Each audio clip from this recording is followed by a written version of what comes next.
Magandang araw po mga kabayan, mga subscriber ko at mga viewers ko. Kumusta na po kayo? Ito na po, tayo dito sa ating farm. Ayan po ang ating palay ngayon. Ayan na oh. Malalaki na at sumasapaw na. Kaya ang expected na harvest po natin dito ay September, first week of September, aanin na tayo. Ayan po oh.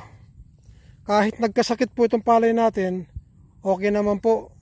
Nakabawi naman na. Ayan, katataas hanggang dibdib po nga po itong palay na ito eh. Kaya ano po, thanks God po, talagang tinutulungan po tayo ng Panginoon Diyos. Ayan po, bago po natin simulan itong ating video ngayon, hayaan ko muna po kayo i-shoutout po kayong lahat ng mga viewers ko, mga subscriber ko sa ibang bansa, dito man sa Pilipinas. Sana po lagi kayong mag-iingat at God bless po sa inyong lahat. Ito po tayo ngayon sa farm, dito sa ating palayan. Maganda naman po ang naging resulta, naging pagbawi ng ating palay.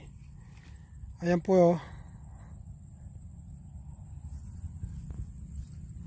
Although hindi po magkakasintas, pero malalaki naman po yung puno ng ating palay. Kaya nakabawi din po tayo. Ayan po, sumasapaw na po ngayon.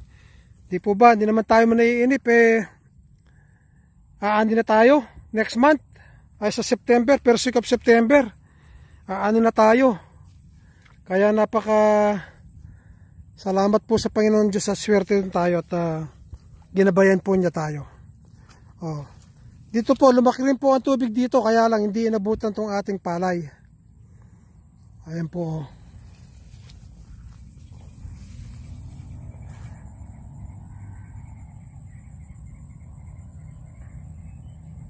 Oh, ayan po, pati yung pong mga mangga natin talagang nakakondisyon. Ayan oh. Berding-berde sila, kaya mga second week of October po, magpapaspray na rin tayo ng mangga. Ayan po, oh, ganda-ganda na po ng palay natin. Talagang nakabawi po sa sakit mula nung magkakasakit. Ngayon po, ayan oh, ang ganda po. Ang tataas. Kaya kahit medyo malakas po ang ulan dito at bumaha, hindi naman po naapektuhan yung palay natin dahil matataas.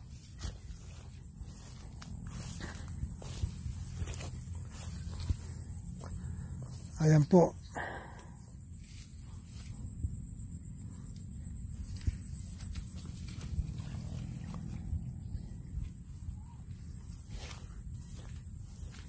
Akala ko po itong palay natin hindi na makakabawi pero ito, sa awa ng Diyos po, talagang binigyan pa niya tayo ng magandang palay. Ayan po.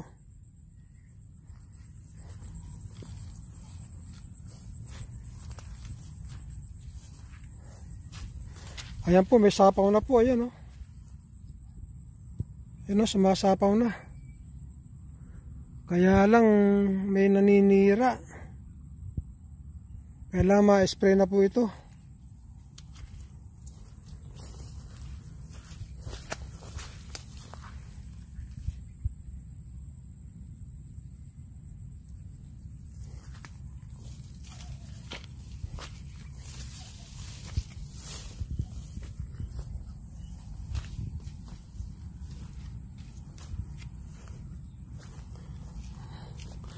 Ayan po, may konting tanim si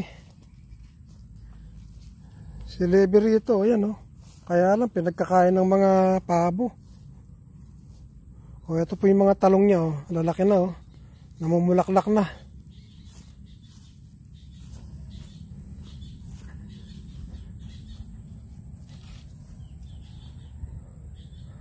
Ayan po ang ating farm.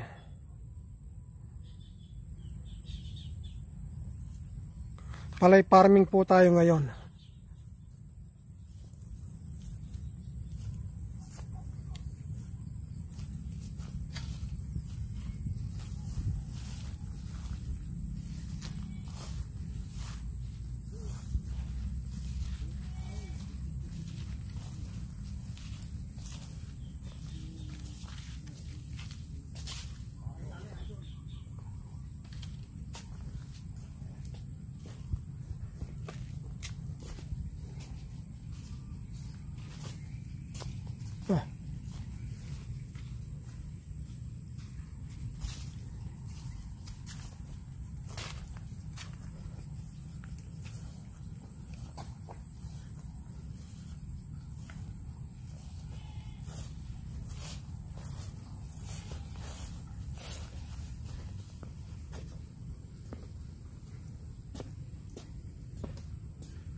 Ayan po yung mga alaga natin, oh.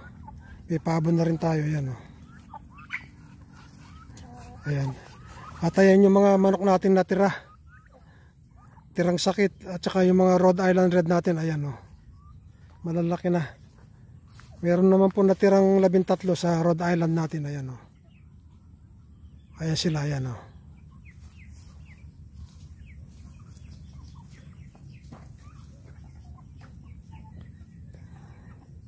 Tuk tuk tuk tuk tuk tuk tuk tuk tuk tuk tuk tuk tuk tuk tuk tuk.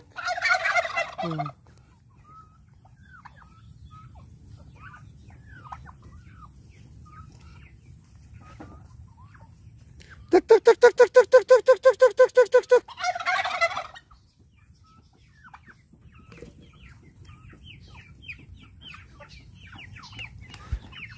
Ayan po yung mga Rhode Island Red natin. 13 ang natira. Malalaki na po sila. Yung pong pinakita kong kitty sa inyo noon na binili kong 1 day old. Ayan na po sila, oh. Ayan po, 13 po yung natira na yan.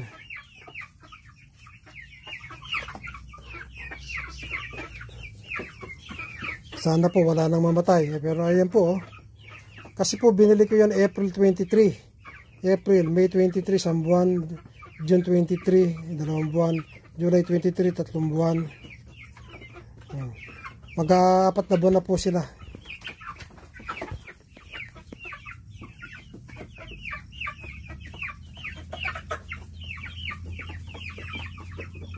Ito po yung abibi natin. Yung isa po naglilimlim na. Ayun po, oh.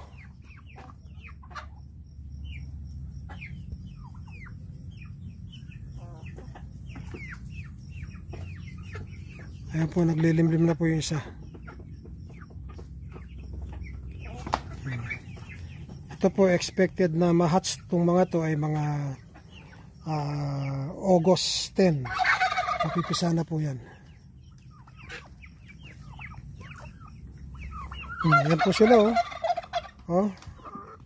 Ang laki na po, ayan, oh. Ayan po ang Rhode Island Red natin.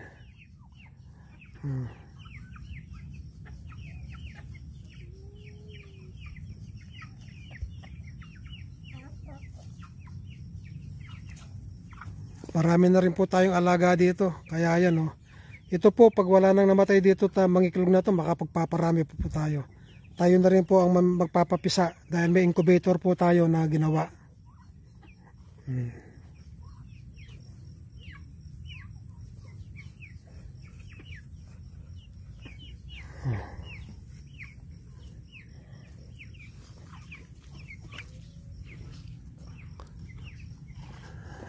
Yung pong bombang patubig natin, ayun, oh.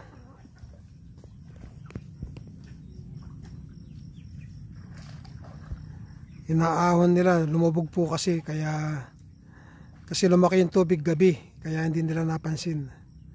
O ayan po ang fish pond, punong-puno ng tubig. O ayan po, oh.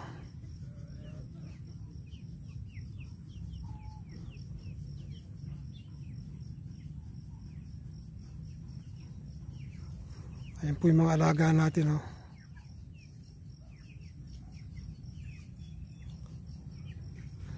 Mahirap nga lang po talaga laki ng manok pag tagulan dahil nga ito, unang-una nagkasakit po sila ng avian. Kaya yung pong mga inahin na manok natin ay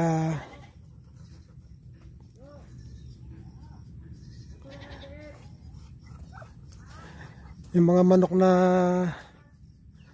inahin natin, matatandang inahin ay nangamatay. Saglit lang po pala ang pagsakit ng avian na yun, minuto lang mamamatay sila. Pero ito na po, nagpapasalamat po tayo at okay na.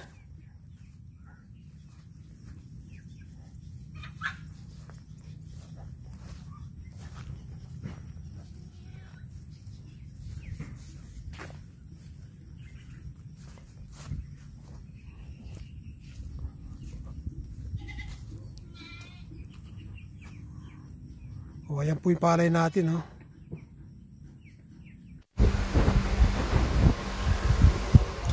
Ito po yung fish pond natin, oh.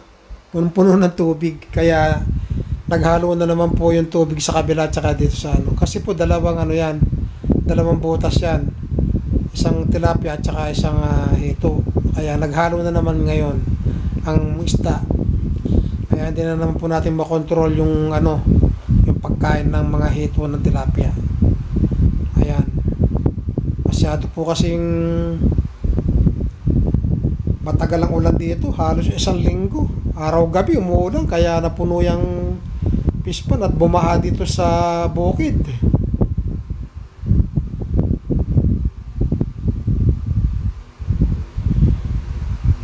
Swerte naman po, yung palay natin malalaki na kaya hindi inabutan ng baha. Pero yung mga katabi ko, nangasira yung mga palay nila. Kakaawa naman, laki-laki po ng gastos sa pagsasaka tapos magaganon lang.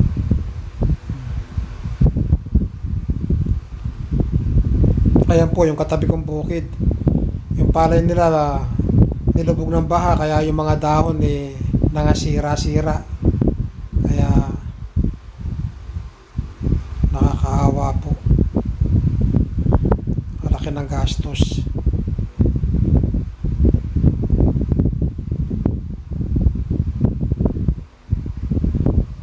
Kaya ako po kahit na gumastos ako ng madagdagan yung gastos ko sa land preparation, ang gusto kong makauna para pagdating ng ng tubig malalaki na, hindi na kayang lubugin ng tubig. Kaya lagi pong ganun ang ginagawa ko. Ayan po yung natin, puno ng sardinelas natin na natumba.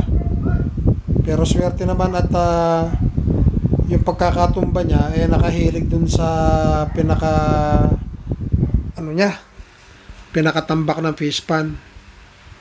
Kaya hindi po naging problema dun sa palay ng kapitbahay.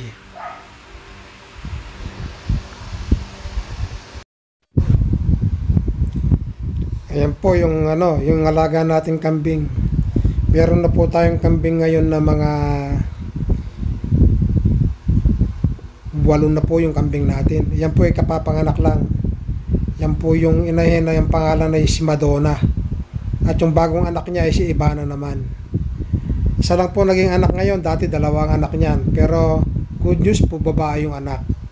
Sa mga nag-aalaga po kasi ng kambing, ang napakahalaga sa nag-aalaga ng kambing, pag nanganak, kaagad titingnan kung babae o lalaki.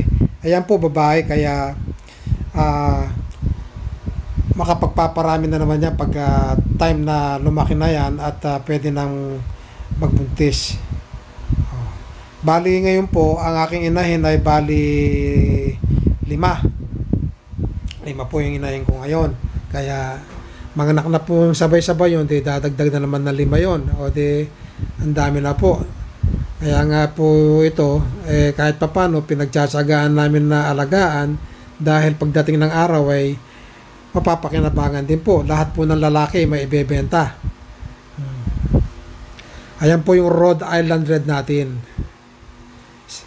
Yan po kasi nakakulong sa gabi at sa araw nakagala lang. Sabi nga nila free-range chicken, yung Rhode Island Red natin.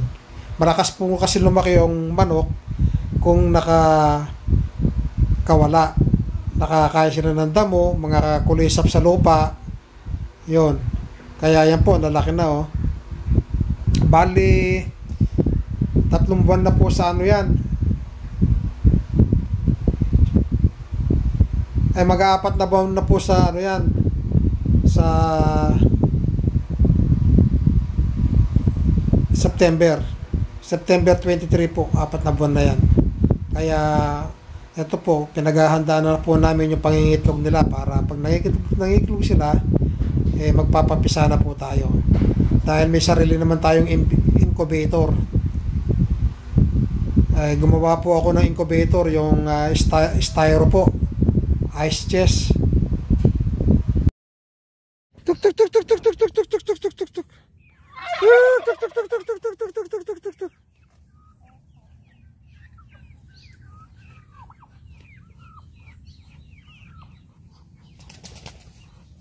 Tuk tuk tuk tuk tuk tuk tuk tuk tuk. Tuk, tuk, tuk, tuk, tuk, tuk. Ayan po sila. Kaganda tinitingnan. O, ayan. O. Ayan. Yan ang Rhode Island Red. Day old pa lang yan. Binili ko na lang 120 isang kiti. Day old. Bumili po ako ng 20 piraso.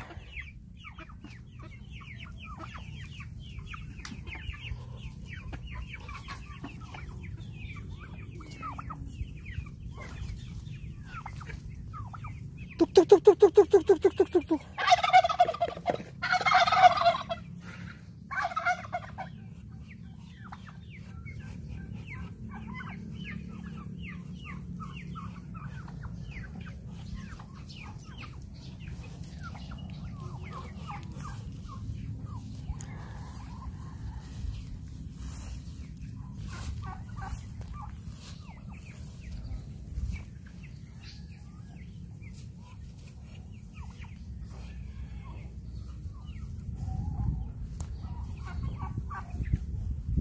Tuk tuk tuk tuk tuk tuk tuk tuk tuk tuk tuk. Kruk, kruk, kruk, kruk.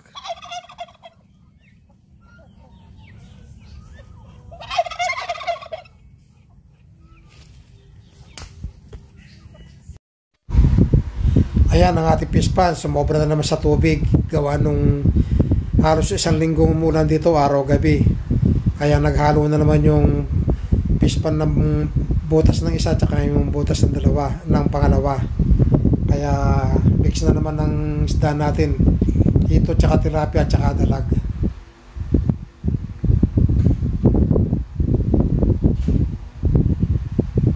Ayan po ang ating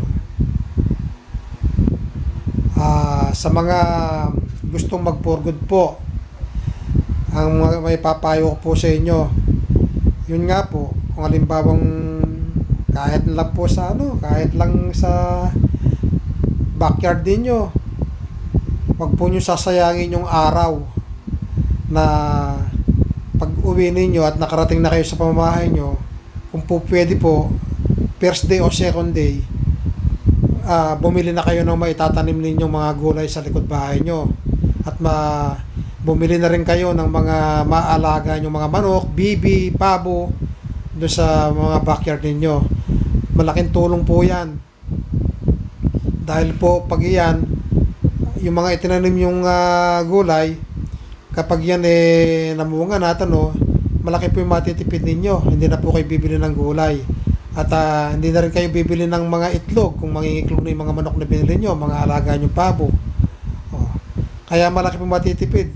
Dito po ang itlog ngayon napakamahal na. Yung isang tray, yung large, 260 ang large. Kaya po napakalaking bagay po kung kayo makapag-aalaga kaagad ng mga manok, itlog, mangingitlog yun, at saka yung bibi, pabo. Napakalaki pong kabawasan sa gastos. Yan po katulad po niya sa akin, ayan hindi po ako nagsayang ng araw dyan mula nung pagkakarating ko. Nagpurgod ako. Yung second day ko po, naghanap na ako ng maalagaan na manok, mga pabo, mga bibi, at nagtanim na po ako ng mga gulay dito sa backyard ko. Yung pong backyard ko, sa backyard ko, yung mga talong ko, mag-isang taon na, lakas pang mamunga. Kaya hindi na po ako bumibili ng talong ngayon. Ngayon po, may tanim na naman ako mga okra, mga sitaw. Kung sa gulay lang po, next month, hindi na rin ako bibili. Panahog na lang, ayun. Okay, kahit na po walang sahog yung gulay, pwede na rin po. Basta't kayo lang naman na isang pamilyang kakain. Tingnan po ninyo yung ko. Ayan ang Rhode Island Red ko. Ayan lalaki na. Sisig ko lang binili yan. Ngayon ayan na. Mag-aapat na buwan na. Kaya yan. Pag nag-5 buwan yan, mangingiklog na yan. Yung mga Rhode Island Red kong yan. Kaya sa dami po niyan, baka makapagbenta pa ako ng itlog. Ayan po ulit ang buwang palay natin. Kaya po ito, sa tayo po niyan talagang mapapakinabangan na po natin. Yun nga, sabi ko sa inyo, nagsumasapaw na. Kaya itong first week of September ay ano na tayo. At ayan po yung mga alaga natin. Napaka ganda po. Ayan po ay mga nagkasakit po yung iba nila at namatay. Kaya yan po ang natira. Napakahirap din po pala nung yung sakit na avian, mauubos sila. Ayan po, may natira pong 13 doon sa Rhode Island natin. Okay, hanggang dito na lang po at sa susunod na lang po na video natin, sama-sama tayo. God bless po sa inyong lahat.